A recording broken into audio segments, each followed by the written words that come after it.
Chapter of Celestial Cultivation, Article 3, Less Selfishness and Fewer Desires, Unshaken by Favor or Disgrace.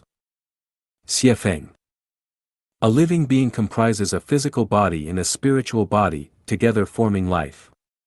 The Hun represents spirit, consciousness, and mind, while the P refers to the physique, the material carrier of life, the physical body.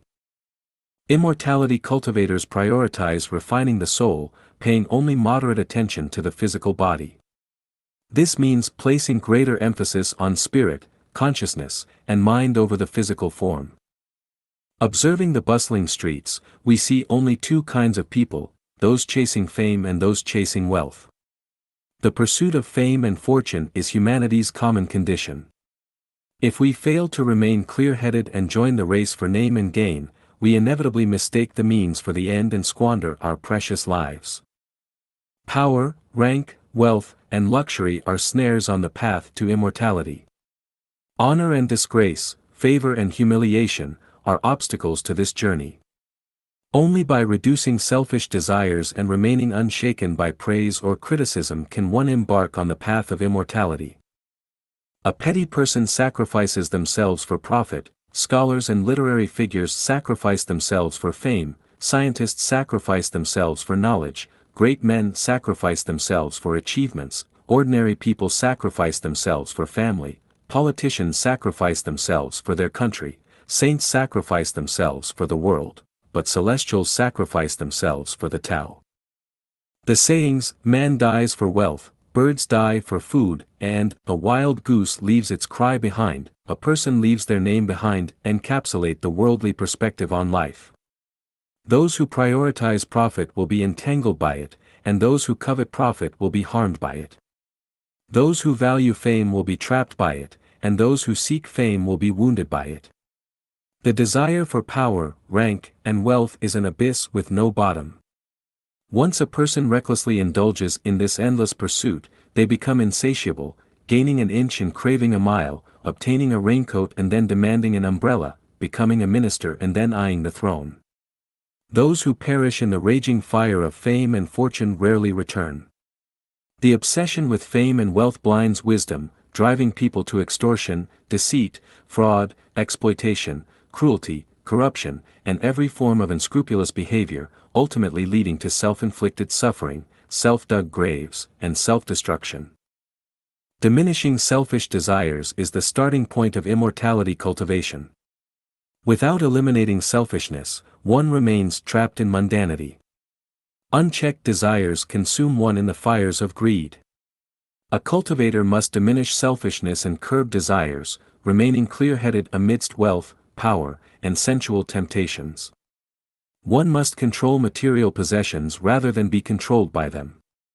Laozi advocated, desire to be free of desire, do not treasure rare possessions, and, the 5 colors blind the eyes, the 5 tones deafen the ears, the 5 flavors dull the palate, hunting and galloping madden the mind, and rare treasures cause harmful actions.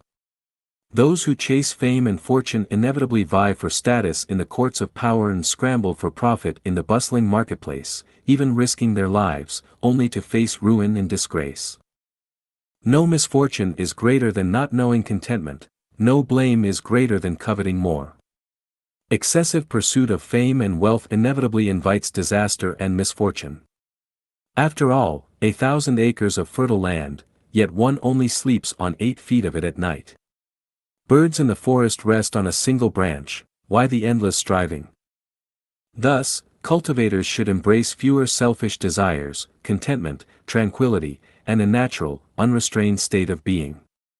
Only in this way can one avoid the anxieties of gain and loss, prevent conflicts and disputes with others, and embody the wisdom that, because he does not compete, no one in the world can contend with him.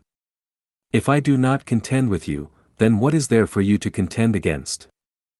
Seeking good fortune in times of misfortune, avoiding harm while pursuing benefits, rejoicing in favor, and despairing in disgrace, all these are the concerns of the secular mind.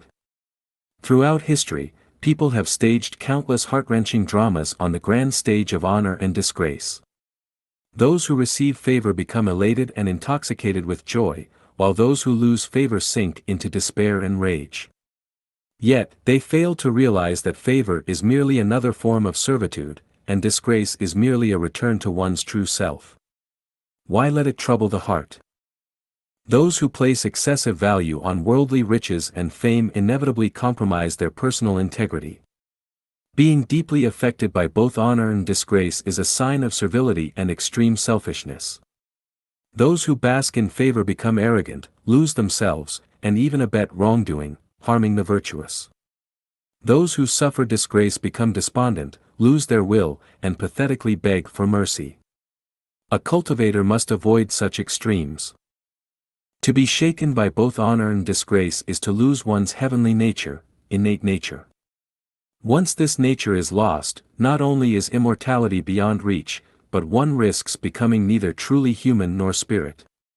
Therefore, one must remain indifferent to fame and fortune, unshaken by honor or disgrace, transcend worldly attachments, and become the master of one's own heart and emotions. In the forest of seclusion, there is neither honor nor disgrace. On the path of righteousness, there is neither warmth nor coldness. Observe the drifting white clouds and the autumn moon, carefree and at ease. Witness the blooming and falling of flowers, coming and going without attachment. Taiji celestial and Foshan celestial move with complete freedom. Penglai celestial and Tianshan celestial, like clouds rolling and winds dispersing. Wuji celestial and Wanyan celestial, without beginning or end. Biyun celestial and Sanghai celestial, pure and unspoiled. This is the heart, sentiment, joy, and realm of celestial beings.